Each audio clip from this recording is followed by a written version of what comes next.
has turned Feyenoord from a plodding team infused with mediocrity into Holland's team of the season so far. And in Solomon Kalou and Kuyt, they've Eredivisie's two most lethal forwards. There he was going down on the edge of the penalty area there, Kuyt, and that was literally after 30 seconds in this game.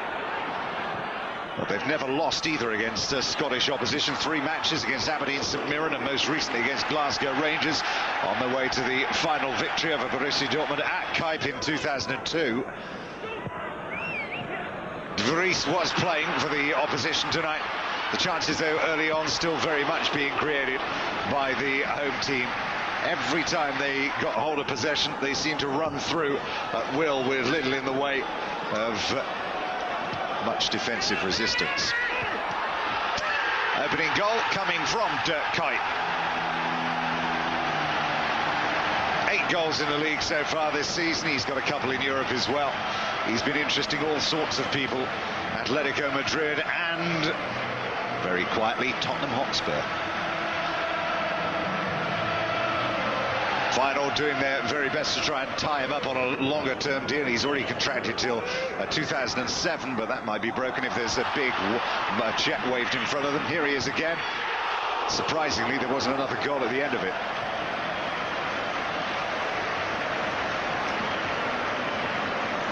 Great record, of course, and history in this competition. They've always been involved in classic games and finals. Feyenoord.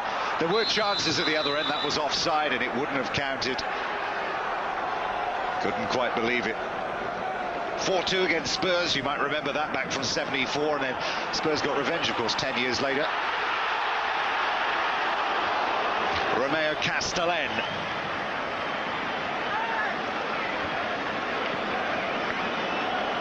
Seemingly came from nowhere, Castellén, this season. And has been elevated too into the full national team, where he's causing all sorts of havoc. Really in great form he is. Goor, the old veteran Belgian international, he got the second. Hearts had plenty of representatives watching Feyenoord at the weekend, and they all came back with the same assumption. It was going to be difficult to stop Feyenoord actually scoring goals when they attacked Hearts. Looks like they were right. They've got a good chance too as well to go top of the Eredivisie table this weekend. Layoff there by Graham Weir, and that was as good as it got up until the hour mark.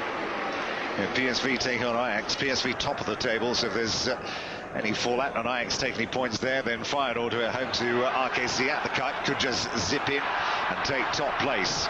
Solomon Kalou, whose brother actually was playing earlier on, you might well have seen him playing for Auxerre. Bonaventure, of course, who used to play here, had a fairly quiet game tonight.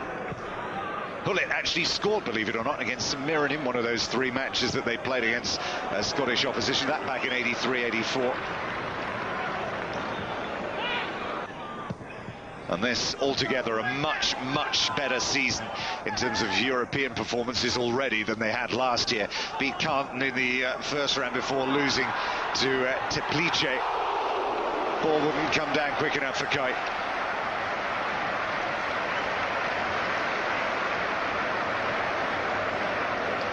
He the one most likely to profit if Roy Mackay finds his form disappearing. In terms of international calls, Kuyt has been involved with Van Basten's squads. Almost all of these at the expense of Patrick Kluivert.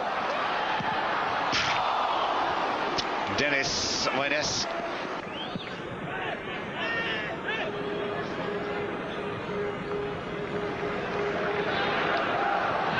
There was to be more goal celebration for Feyenoord in this game.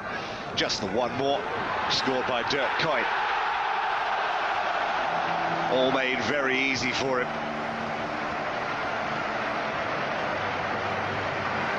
Ruud Gullit. Well, he was out of management for 4.5 seasons or so. Everything he touches is turning to gold, and everything going right for them.